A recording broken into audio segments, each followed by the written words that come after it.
ഞാൻ ആ മഞ്ഞിൽ വിരിഞ്ഞ പൂക്കളിലേക്ക് വരുമായിരുന്നു. എല്ലാ ഗാനങ്ങളും ഹിറ്റാണ്. മലയാളത്തിൻ്റെ ഇപ്പോഴത്തെ ദ കംപ്ലീറ്റ് ആക്ടർ മോഹൻലാൽ സാറിൻ്റെ ആദ്യത്തെ സിനിമയാണത് അല്ലേ? അപ്പോൾ എല്ലാം കൊണ്ടും ഒരു വലിയ അല്ലെങ്കിൽ ഒരു യുവ സിനിമ തന്നെയാണത്. അതായിരുന്നു സാറിൻ്റെ ആദ്യത്തെ രംഗപ്രവേശം. അവിടെ നിന്ന് സാറ് എണ്ണം കൊണ്ട് ഒരുപാട് സിനിമകൾ ചെയ്തിട്ടില്ലെങ്കിലും ചെയ്തതൊക്കെ എണ്ണമറ്റ വർക്കുകളായിരുന്നു. ഞാൻ പറയാം, ആപ്പാട് 75 സിനിമയെ ഞാൻ ചെയ്തിട്ടുള്ളൂ.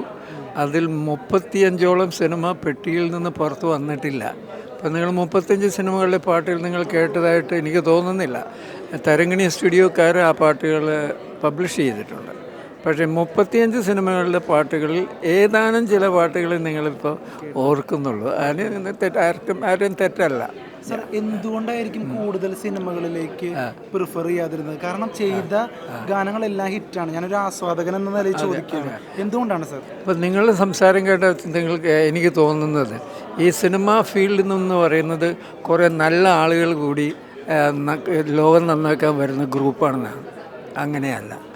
സിനിമാ ഫീൽഡ് എന്ന് പറയുന്നത് കംപ്ലീറ്റ് പൈസ ഉണ്ടാക്കാനുള്ള ഒരൊറ്റ വിദ്യയാണ്. ഇടക്കും മുറിക്കും സാഹിത്യത്തിനും സംഗീതത്തിനും ഇമ്പോർട്ടൻസ് കൊടുക്കുന്ന ആളുകൾ വരാറുണ്ട്.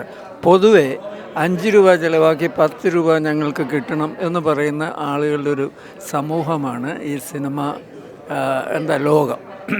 അപ്പോൾ അവർക്കൊന്നും ഇൻഡസ്ട്രിയിൽ ആരാ യേശുദാസിനെ വിളിക്കുക, പിന്നെ അവിടെയുള്ള ജെറിയമല്ല ആളെയും വിളിക്കുക, ഇത്രയൊക്കെയുള്ള അവരുടെ ചിന്ത.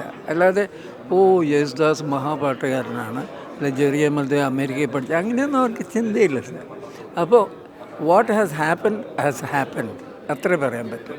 ഇതിൽ വലിയ അർത്ഥമോ ഇതിൽ വലിയ ചിന്താസരണിയോ ഒന്നുമില്ല.